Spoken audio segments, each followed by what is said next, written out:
Dictation OP Shukla, page संख्या 77, second. Yes, अध्यक्ष महोदय, राष्ट्रपति जी ने जब दोनों सदनों के समक्ष अपना अभिभाषण दिया था, उस समय मैंने उसको बड़े ध्यानपूर्वक सुना था। उसके बाद मैंने उनके अभिभाषण को बड़े ध्यान से पढ़ा है और उस पर मनन भी किया है। राष्ट्रपति जी ने एक बड़ी महत्वपूर्ण भूमिका उसमें निभाई है। मैं यह इसलिए कहता हूँ कि उस अभिभाषण में वर्तमान भारत की स्थिति और उसके पूरे विकास का ऐसा सुंदर चित्रण किया है और इस ढंग से किया है कि ऐसी चीज़ विशेष जानकारी की नहीं रह जाती है जिस पर की आलोचना करने की गुंजाइश हो।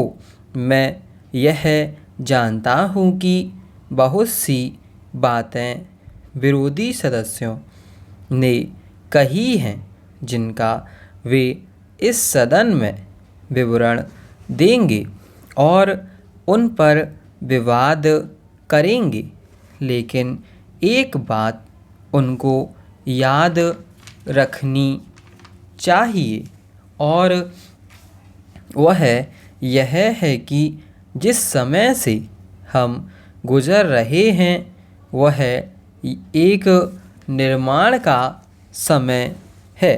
हमारा देश एक ऐसे युग में से होकर गुजर रहा है जबकि आर्थिक संकट है। देश के अंदर तनावपूर्ण वातावरण उत्पन्न हो रहा है और ऐसे समय में हमारा जो ध्यान है वह विकास की ओर होना चाहिए, समस्याओं को सुलझाने की ओर होना चाहिए, ना कि विरोध की ओर होना चाहिए। इससे देश का ध्यान बट जाता है। निर्माण के इस समय में निर्माण पर अपना पूरा ध्यान केंद्रित कर देने से यह लाभ होगा कि हर एक का ध्यान उस ओर चला जाएगा। इसके अतिरिक्त समस्याओं पर आप ध्यान दें। किसी गंभीर परिस्थिति के बारे में यदि हम छोटी छोटी बातों को लेकर उस अवसर को बिगाड़ देते हैं तो उसकी गंभीरता नष्ट हो जाती है। पैरा, राष्ट्रपति जी देश के एक उच्च अधिकारी हैं। उन्होंने जो अभिभाषण दिया है उसमें बड़ी बड़ी बातों का ही जिक्र किया है। सभी बातों पर प्रकाश डालना उनके लिए संभव नहीं हो सका है।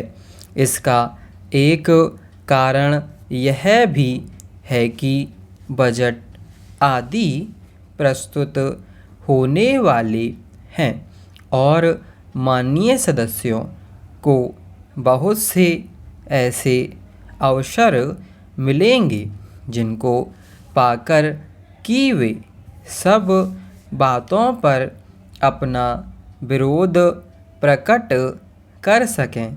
इसलिए मेरा माननीय सदस्यों से विशेष रूप से अनुरोध है कि वे इस अभिभाषण पर केवल निर्माण की दृष्टि से ही गौर करें और उसके ऊपर अधिक विरोध न करें।